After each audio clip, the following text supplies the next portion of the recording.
Hi everyone! So I haven't made a video in a really long time. I know I've been uploading videos every couple weeks, some old videos, but I know I haven't made a real update video to tell you how I'm doing right now since probably, when I checked it was like October, so it's been a really long time. So I'm gonna make a quick video, catch you up on everything that's been going on, and try to fill in all the blanks when I wasn't on YouTube, telling you how my life was going and telling you how school was going. The reason why I haven't made a new video in a long time is because I've been really busy. So D4 is actually pretty chill for the most part because you're seeing patients. There's very minimal classes. There's some exams, but these exams are on topics that you should know already. So like restorative. Clinic has been pretty chill up until around November, December, January, February timeframe, like the last couple months. So I have a lot of videos that I still need to edit. They're old videos, and they are as the annual, the student organization fair. I have a little list here, so that's why I'm looking down. I have a video from Central Park when I went with my roommate in the fall when we went bike riding around the park. I have one about Hurricane Sandy, and how I survived or didn't survive through that whole mess. And then I have a video about an impressions program that I took part in this year. So I have a lot of videos that I need to edit, but I haven't even been able to make a quick update video. So now I think I might have some time to catch my breath a little, so I'll do that and make more videos. So in October, if you guys didn't know, Hurricane Sandy came and kind of devastated the East Coast a little bit, or a lot. New York was affected. I actually lost power for a week. I lost gas for a week and a half. I didn't have hot water for a week, and so I had cold water most of the time. Sometimes we didn't have even water. My roommates were actually not with me during the time because one had gone to a wedding and one had gone to see her baby nephew because he was just born. And so when it was time for them to come back, it was actually during the weekend that Sandy came through. So all their flights were delayed, so they were stuck there. So I was home by myself, scared, and I didn't want to leave the house in case I got locked out. To get into our building, the entrance is a key lock, like an electric key lock. So I didn't want to get locked out and then be homeless and not know where to go. So I actually stayed in my apartment. I didn't have cell service because cell towers were knocked down and everything. One of my friends actually came to save me. Dave and Lucy, his girlfriend, came to save me. So that was nice of them. They knew I was alone, so when it was safe for them to come out of their apartment because they lost power too, they came to save me. So that was nice. So school was canceled actually for a whole week. I'll make a whole video on that later because I did take video during the time that it was Hurricane Sandy and me just talking to my camera because I had no one else to talk to. But so that was in October. November was pretty, pretty calm. Nothing really except for like interviews for GPRs and everything. Thanksgiving I spent it with my aunt, and so that was nice because I used to live with my aunt first year and commute from Jersey City every day, and so I tried to go and visit her as much as I can. So December was kind of like towards the end of the semester, and then we had 2 breaks for winter break. So during December, we were supposed to be studying for Part 2 national boards and NERB written, so the Northeast Regional Board written portion of it. And we're supposed to be taking that in January. So December and through winter break, you're supposed to be studying, but the thing is I went home to see my family in San Diego, so instead of studying, I just ate and slept and played video games and watched movies and hung out with my family because I don't really get to spend time with them that much. So I did that, went to the library a couple days when I was home and tried to study. So San Diego is my hometown, and it was really nice to be able to just go back and really appreciate the weather there because even though the weather wasn't as good as San Diego weather usually is, it was still a lot warmer than it was here, and it's just nice to be around family and everything. So if you have family, remember to call them, remember to tell them thank you for always supporting you, because family and friends are always going to be a big part of your life, and I think that's really important. That's like high up on my list. So the craziness starts to begin. So January, we come back from break and you have to see your patients that you haven't seen for 2 weeks because you've been on winter break, so a bunch of patients wants to come.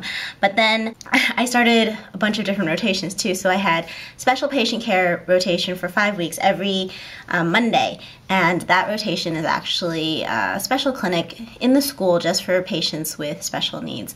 So maybe Down syndrome or neurological damage or wheelchair-ridden patients or anything like that. And you're in this clinic and you're just providing treatment. And a lot of students may or may not like that, but I actually really enjoyed the rotation. I have a cousin with Down syndrome, so it really kind of stuck close to me. And yeah, I'm gonna get all teary talking about it, so let's not talk about it. But I really like the rotation. I learned a lot. I hope a lot of people that go through that rotation learn a lot too. And then on every Thursday, I had a pediatric rotation. So we went to the peds clinic all day every Thursday, and we saw kids all day. 2 days out of the 8-week rotation, I was on the pedo van, a mini dental van that goes to certain schools, and we give dental screenings, we can do sealants, we can do fillings. There's 2 dental chairs right on the van. So I did that for 2 days out of the rotation. During all of that, I had to take my NERB written exam, so that was like an all-day thing, and they just recently changed it from 300 something questions to 150 questions, but I had taken it during the time where it was still 300 questions, so I took that, and I was so tired. And then 2 days after that, I had to take my National Board Part 2. So it's actually a 2-day exam. The first day is 400 questions about all the topics: perio, pros, peds, ortho, oral surgery, patient management, everything in 400 questions, and you get like a 1-hour lunch break in between, like 200 and 200. So that was the first day, and I was so tired from that. But then you have to come back for a second day, and it's 100 more questions that is case-based. So you get a case with a patient, medical history, chief concern, you get their radiographs, you get their diagnostic photos, and they ask you questions based on that. So if the patient had this, how would you manage that? Or if the patient has this, how would you treat that?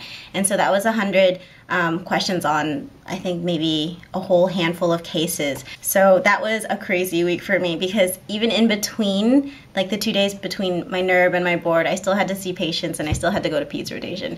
So it was a little stressful because I didn't have any time to like sit and relax and meditate or anything. Yeah, so that was stressful. But the thing is, my scores just came back. I passed the NERB written and I passed boards part 2. So that's a great, great relief for me. So that was the beginning of January, and the rest of January is just, I was just seeing patients and trying to, like, you know, get their treatment done and, you know, prepare and find patients for the NERB patient exam.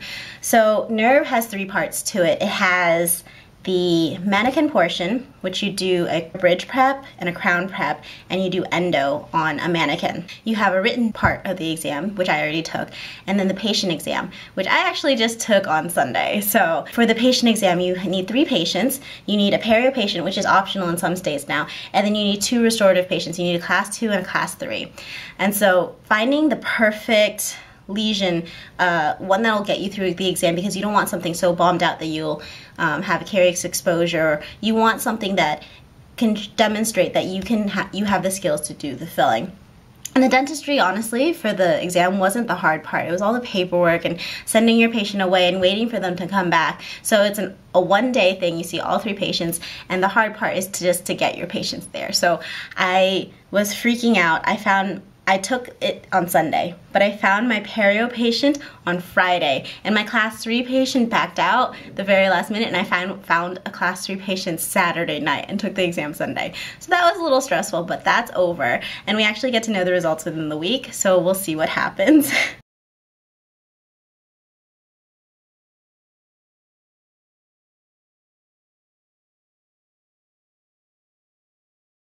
So that's a big relief. And so for a lot of my classmates, they are pretty much done with like the whole exam thing. But for me, I had some life changes. So I am actually not going to be doing a GPR. I had to withdraw from GPR because I'm actually moving back to California.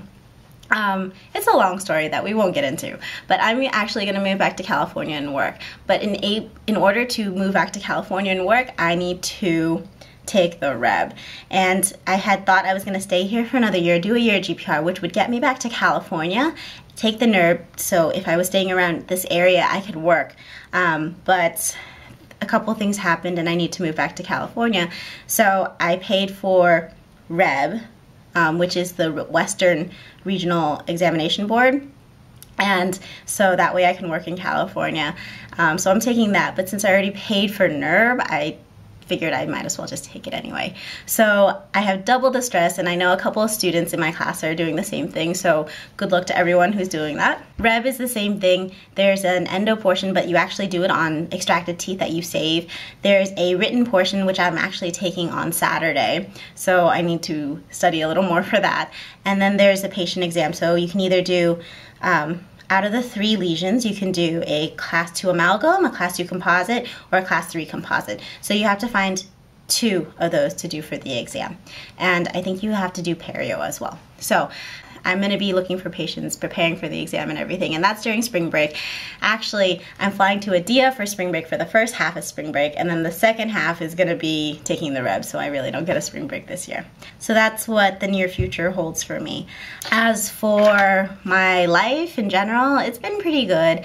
Just some stress here and there, and I am actually going back to Grenada in 2 weeks, so I'm really excited. I actually get to see the kids again. I'm actually really, really excited because it's been over a year since I've been able to go. So I'm really looking forward to that, and I get to hang out with my friends, be a part of the team, and just, I love going to outreaches, being able to give back to the community, because I know how fortunate I am to be in the position I am in and actually give back. So I'm really looking forward to that. And I know I've been rambling for forever, but on a final note, one of my classmates actually just came up to me the other day and was like, hey, I want to tell you something. I'm like, oh, okay, what is it?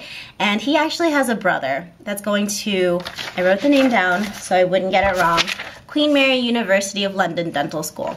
So apparently he told me that people at the school have been watching my videos, have been watching the tutorials and everything that I've been making, and they've said it's really helpful, and they're rooting for me, and they're hoping that I go far in life and everything, and I thought that was really cool and really flattering, and I just want to say thank you so much. So Queen Mary University of London Dental School, here's a shout out to you. Thanks for being so supportive and everything, and I'm just in shock that people all around the world are watching my videos. So yeah, I have no words. I just thank you so much for everything. Thank you all of my viewers for always being so supportive, always saying nice things, and keeping me motivated to do more and more videos. So actually, we graduate May 10th, and my lease of my apartment doesn't end until the end of May, and we don't have anything to do after that. So I'm actually going to be going into the sim labs and bench lab and recording more tutorial videos for everyone. So look forward to that. I know I don't have time to do it now, so that's why I'm waiting until May to just film a bunch of videos so I have it, so I can edit and I can upload it later. So look forward to that. I'm going to be doing crown prep, bridge temp.